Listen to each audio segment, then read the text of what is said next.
Vám plápola při vašich krtečkovských olympijských hrách, ať jste nejrychlejší, nejsilnější, nejbystřejší, zkrátka nejlepší, ať dobudete svých medailí a diplomů. Héro, pokračuj.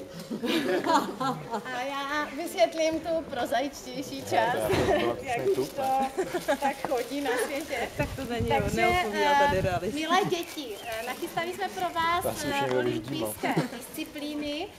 Tohle je informace i pro rodiče, poslouchejte pozorně.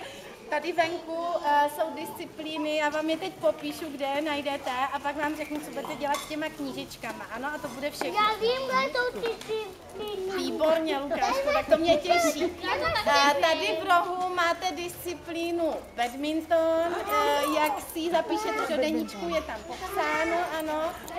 Tady máme, jak vidíte, slalom, můžete závodit s kamarády nebo po jednom, jak vám to vyjde.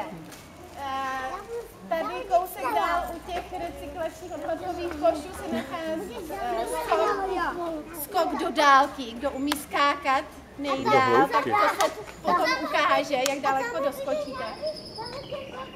Míša má pravdu, tam vzadu potom máme střelbu do brány, takzvané góly. Kdo se díval na fotbal, tak určitě ví, jak se to teď kope, tak můžete si vyzkoušet.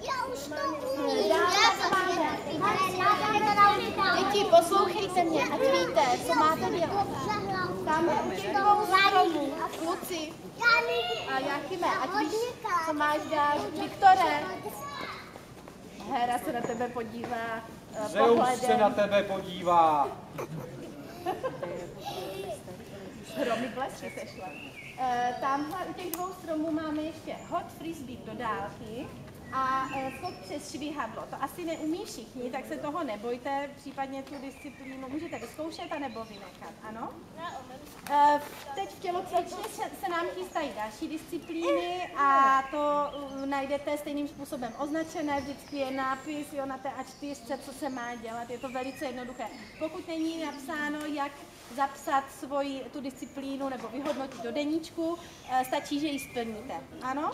Tak a teď ty deníčky, které máme připravené pro děti, které byly nahlášené. Do těch deníčků si vždycky zapíšete svůj výsledek.